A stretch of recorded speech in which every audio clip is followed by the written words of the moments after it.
இந்த வீடியோக்குள்ள போறதுக்கு முன்னாடி நம்ம சேனலை சப்ஸ்கிரைப் பண்ணாதவங்க சப்ஸ்கிரைப் பண்ணிடுங்க. பக்கத்துல இருக்க பெல் பட்டனையும் கிளிக் பண்ணிக்கோங்க. வாங்க வீடியோக்குள்ள போகலாம். 15 வயசுல திருமணம் செஞ்சுக்கிட்ட பாக்யலட்சுமி செல்வி அவங்க வாழ்க்கையில அனுபவிச்சங்க கஷ்டங்களை பத்தி மனம் திறந்து பேட்டி ஒன்றுல பகிர்ந்திருக்காங்க. பிரபல தொலைக்காட்சியில ஒளிபரப்பான பாக்யலட்சுமி சீரியல்ல முக்கிய கதாபாத்திரத்துல நடிச்சு பிரபலமானவங்க தான் கம்பம் மீனா. இவங்க இதுக்கு முன்னாடி சில சீரியல்கள்ல நடிச்சிருந்தாலும் பாக்யலட்சுமி சீரியல் மக்கள் மத்தியில பிரபலமடைய செஞ்சிருந்தது. இந்த சீரியல் தொடங்கின நாள்ல இருந்து முடிகிற வரைக்கும் விறுவிறுப்புக்கு பஞ்சம் இல்லாம ஒளிபரப்பாகி இருந்தது.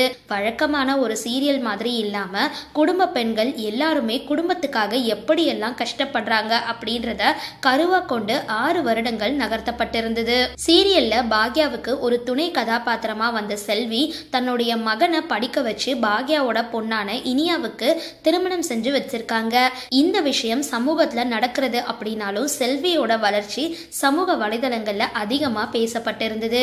இந்த நிலையில கம்பம் மீனா சீரியல் முடிஞ்ச அப்புறம் எப்படி இருக்கு அவங்களுடைய தனிப்பட்ட வாழ்க்கை பத்தின விஷயங்களையும் மனம் திறந்து பேசியிருக்காங்க.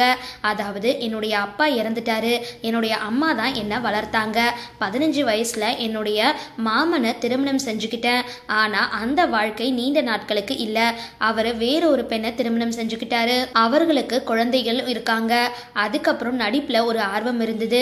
மகன்களை படிக்க அனுப்பிட்டு நடிக்க வாய்ப்பு தேடி வந்தேன். என்னுடைய திருமண வாழ்க்கை இப்படி போனதுனால அதை நினைச்சு என்னுடைய அம்மா கேன்சரால பாதிக்கப்பட்டு இறந்துட்டாங்க. கடந்த 2009ஆம் ஆண்டு சீரியல்ல நடிக்க வந்தேன்.